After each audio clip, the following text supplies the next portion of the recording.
Hello everyone. Session first chapter number second का हमारा complete हो चुका था, जो हमने कल कंप्लीट किया। ठीक है, मैं आपको उसके क्वेश्चंस दूंगी जो आपको सॉल्व करने हैं इस वीडियो के लास्ट में। सेशन 2 जो है हमारा demonstrate the ability to work independently, जो कि हमारी बुक के पेज नंबर 55 पर है। तो आप बुक की हेल्प से सेल्फ के नोट्स प्रिपेयर करने की कोशिश कीजिए, जिससे कि आप अपने सेल्फ के व्यूज़ भी लिख पाएंगे और आपको प्रॉब्लम नहीं होगी बाद में लिखने में। ठीक है, सबसे पहले ये जो सेशन जो है ये हमको किस चीज़ के बारे में बताता है? एबिलिटी, हमारी एबिलिटी को बताता है कि हम लोग इंडिपेंडेंटली कैसे वर्क कर सकते हैं, कैसे वर्क कर सकते हैं, अपनी इंटीग्रिटी को, अपनी कंसिस्टेंसी को, अपने वर्क के अकॉर्डिंग इंडिपेंडेंटली बिहेव कैसे कर सकते हैं। ठीक है, जैसा कि हमें सभी को पता है कि हम कोई भी ऑर्गेनाइजेशन में वर्क कर रहे हैं या फिर इंडिपेंडेंट वर्क कर रहे हैं या फिर किसी एजुकेशन से रिलेटेड वर्क कर रहे हैं, मतलब किसी भी फॉर्मेट में अगर हम वर्क कर रहे हैं तो ये हमें समझना चाहिए कि उस एनवायरनमेंट के अकॉर्डिंग हम अपनी एबिलिटी को कैसे एनहांस करें और इंडिपेंडेंटली कैसे वर्क करें। ठीक है, सबसे पहली बात ये कि हम लोगों को इंडिपेंडेंट वर्क करने के लिए एनवायरनमेंट को समझना होता है, एनवायरनमेंट के हिसाब से सिचुएशन को अडेप्ट करना होता है और उसी के अकॉर्डिंग प्रोग्रेसिवली वर्क करना होता है। ठीक है, इम्पोर्टेंस क्या है इंडिपेंडेंटली वर्क करने की? तो देखिए, importance of the ability to work independent, being self aware, self monitoring and self regulating.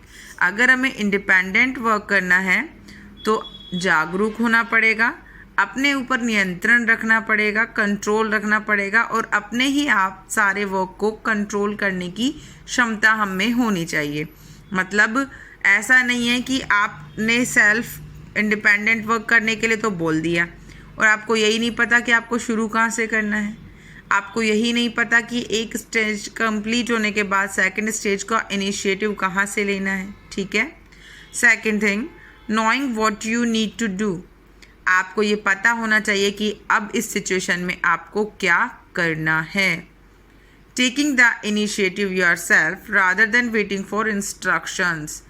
आप अपने आप में इनिशिएटिव लेने की सोचें, वेट ना करें कि कोई हमें इंस्ट्रक्शन दे तब जाकर हम अपना वर्क करें। इनिशिएटिव का मीन्स होता है कि अपना वर्क करने का वो लें, स्टेप उठाएं। ठीक है, next, doing what is asked to do the best of your ability without the need of external padding. अपने बेस्ट से बेस्ट एबिलिटी को यूज़ करें बजाय किसी के उकसाने के। मतलब पैडिंग, प्रॉडिंग मीन्स होता है उकसाना। ठीक है, मतलब अपने अंदर, आपके अंदर जो जो बेस्ट से बेस्ट एबिलिटी है उनको यूज़ करो। उसके लिए हमें किसी और के उकसाने की नीड ना हो कि कोई दूसरा आके हमें कुछ बता कर जाए तब जाकर हम उस वर्क को कंप्लीट करें। Working until the job is completed, तब तक काम करते रहें जब तक कि वो कंप्लीट नहीं होता है। Learning to work at your own pace. आप अपने, आपका जो अपना जो अपन बोलते हैं ना कि जहाँ तक आप अपने वर्क को कर सकते हो उससे ज़्यादा उसको सीखने की कोशिश करें। Accepting your mistake without looking for excuse. अपनी मिस्टेक को एक्सेप्ट करें बजाय किसी एक्सक्यूज़ को देने के, क्योंकि अगर आप अपनी मिस्टेक को एक्सेप्ट करेंगे तो उससे आप बहुत कुछ सीखेंगे। नॉट अलाउिंग सेल्फ डाउट और negative emotions affect your efficiency.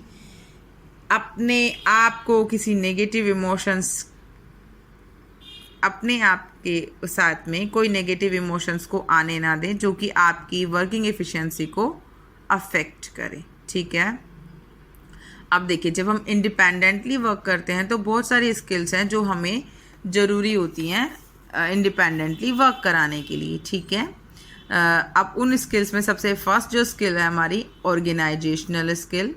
Organisational skill का मतलब होता है कि हमें सब कुछ मैनेज करना आना चाहिए, ऑर्गेनाइज करना आना चाहिए। हमें पता होना चाहिए कि हमें कौन सा वर्क कहाँ से शुरू करना है, कहाँ से ख़त्म करना है, उसके लिए कौन कौन से असेंशियल रिक्वायरमेंट हैं, उसके लिए क्या क्या कुछ करना है, किस टाइम पर कंप्लीट होना चाहिए, ये सभी चीज़ें ऑर्गेनाइजेशनल स्किल में आती हैं। जैसे कि हम लोग बात करें लाइक अपनी मैनेजिंग डायरेक्टर मैम की, ठीक है, हमारी प्रिंसिपल मैम की बात करते हैं हम लोग। वो जो हमारा स्किल है वो क्या है, ऑर्गेनाइजेशनल स्किल। उन्हें ये पता होना चाहिए कि कौन सा टास्क किस तरीके से करवाना है, ठीक है। तो इंडिपेंडेंटली वर्क करने के लिए जो सबसे फर्स्ट स्किल आती है that is called organisational skill, that means organise करना। देन मल्टीटास्किंग एबिलिटी का मीन्स कि हम लोग बहुत सारी चीज़ों को एक साथ कर सके, ठीक है। अब सपोज कीजिए कि आपको एक ऐसा वर्क मिला है जिसको आपको बहुत जल्दी करना है और टाइम से भी करना है। सपोज टू बी कि जो आपके हेल्पर्स थे उनमें से कोई सफ़र्ड हो गया, किसी को कोई डिजीज़ से सफ़र हो गया, किसी भी रीज़न से वो वर्क नहीं कर पा रहा है, तो आप क्या करेंगे, अपने प्रोजेक्ट को लुकिंग करेंगे, मतलब देखेंगे, और उसको फिनिश लाइन तक ले जाने के लिए आप उस साइकिल को कांस्टेंट चलाना चाहते हैं। तभी तो भाई जो एक आदमी जो अब काम पे नहीं आ रहा तो उसका वर्क कोई तो करेगा। तो अगर आपके पास मल्टीटास्किंग एबिलिटी है तो आप उस एक सिंगल प्रोजेक्ट में दोनों लोगों का काम कर सकते हैं। डिसिप्लिन सबसे मोस्ट इम्पोर्टेंट रोल प्ले करता है इंडिपेंडेंट वर्क करने के लिए, क्योंकि अगर आपको कोई भी वर्क किसी भी स्किल के रिगार्डिंग किसी भी ट्रैक पर चलते हुए सक्सेसफुली कंप्लीट करना है तो आपको अपना वर्क टाइम पे कंप्लीट करना पड़ेगा। और टाइम मैनेजमेंट कौन सिखाता है, डिसिप्लिन। देन कम्युनिकेशन स्किल हमारी बहुत स्ट्रॉन्ग होनी चाहिए ताकि हम लोग अपने ओपिनियन को किसी दूसरे इंसान तक कन्वे कर सकें बिना किसी डाउट के, क्लैरिटी के साथ, ठीक है। बहुत से लोग होते हैं जो कि इंडिपेंडेंटली वर्क करने के फील्ड को चूज़ करते हैं लेकिन वो कम्युनिकेट नहीं कर पाते अच्छे से, और विदाउट कम्युनिकेशन वो अपने बात को, अपने पॉइंट ऑफ व्यू को किसी दूसरे के सामने रख नहीं पाते। दैट्स वाई उन्हें बहुत सारी प्रॉब्लम्स को फेस करना होता है। तो हमारी कम्युनिकेशन स्किल बहुत स्ट्रॉन्ग होनी चाहिए ताकि हम लोग अपने व्यूज़, अपने आइडियाज़, अपने ओपिनियन को आगे शेयर कर सकें, ठीक है। आज के लिए इतना ही। इसके बाद के जितने भी स्किल्स हैं वो मैं आपको कल बताऊंगी। सेल्फ के पॉइंट ऑफ व्यू से लिखे हुए जो आपके नोट्स हैं वो आपके बहुत काम आने वाले हैं, क्योंकि आप उनको सेल्फ के आईक्यू लेवल से लिख रहे हैं, ठीक है। तो वो ऐसा होता है कि आपको जो रट्टू तोता वाली रट्टाफिकेशन है वो भी नहीं करनी होती। फिर भी अगर आपको किसी टॉपिक से रिलेटेड कोई भी प्रॉब्लम आ रही है तो प्लीज़ मुझे कमेंट करके बताइए। Okay, thank you.